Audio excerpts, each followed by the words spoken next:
Clearly there's a pattern here. Can you see it now? I think. Am I in position? I can't tell very well.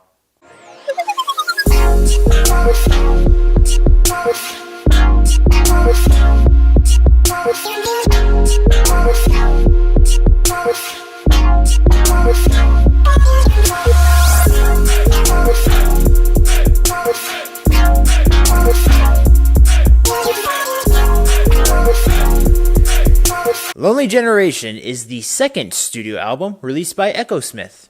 Wow, only the second. The first one was released back in 2013, so yeah, 7-ish years. What was happening in between all of that? I've been wondering that myself for a very long time, actually. Turns out they released several EPs and just there wasn't anything I personally have heard that came out during that time that I was particularly drawn to. I will say they had other things in the mix. They did have one song that was on True Colors with Zed. I remember that being an alright song. And I know that they have done other things as well with collaborations.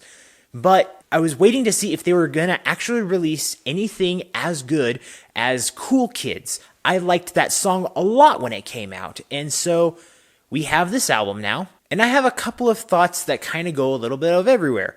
So let's dig into this. The overall take I can say with this album is that it feels a little bit more pop-centric.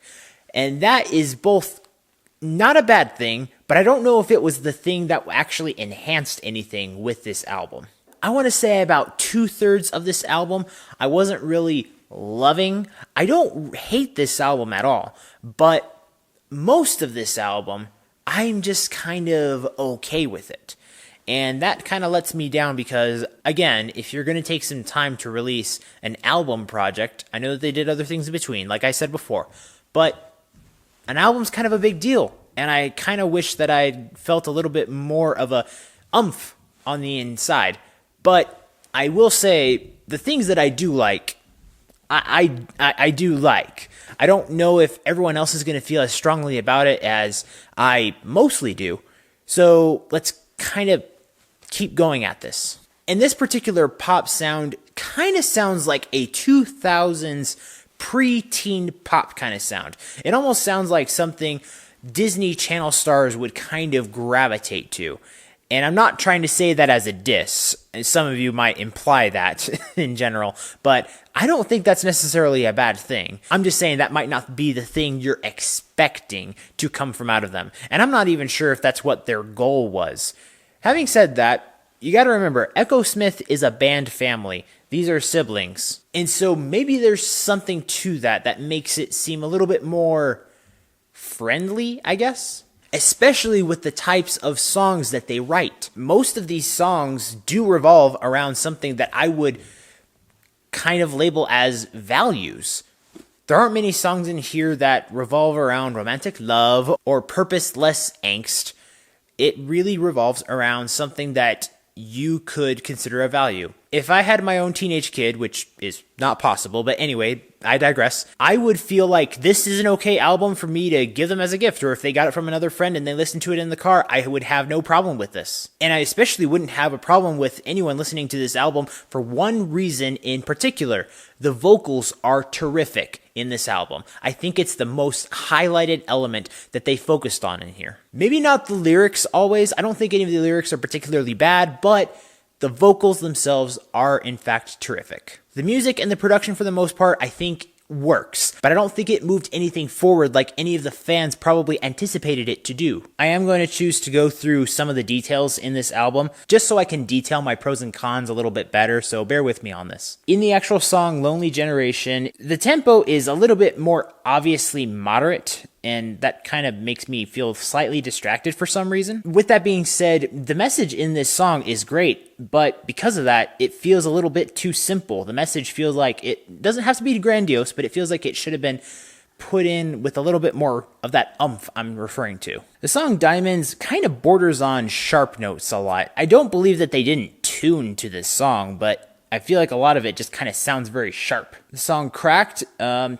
of has a square sound, and it just makes me want to raise one eyebrow the whole time. Shut Up and Kiss Me is more tech pop centered than anticipated. The song lasts forever. I don't think I dislike this song. I think I was just also surprised by the style because it's kind of like a 80s country rockish song. The song Scared to Be Alone, some of the guitar or production is slightly too exaggerated for my taste. And so I don't feel like tons of those songs really had hugely big problems, but they had things that deterred me slightly. I don't feel like they weren't attuned to the moment they were at, but I feel like as this time has come around for this album, I feel like it should have been developed slightly more at this point. Now onto the songs that I do like. The song Stuck is a soft, atmospheric, deep track.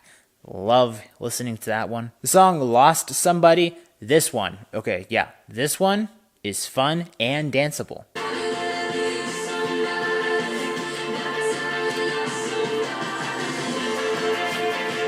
Pretty similarly, the song Love You Better also kind of has the same feeling as the last song.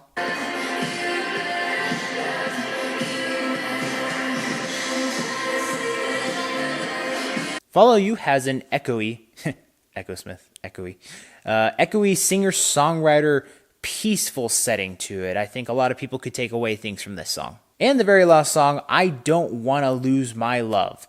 This is probably their most creative song, and I'm glad that they saved it to the very end. I think it's a good way to close the album.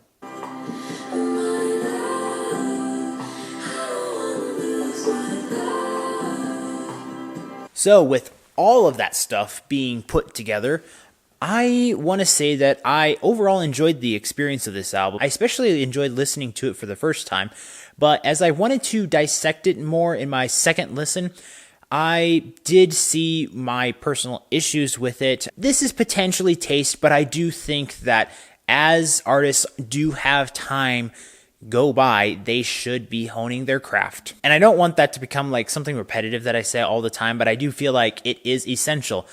Every year, every day, every month, the time period that professional musicians have needs to be taken advantage of because they have fans out there who are going to expect greater things from them.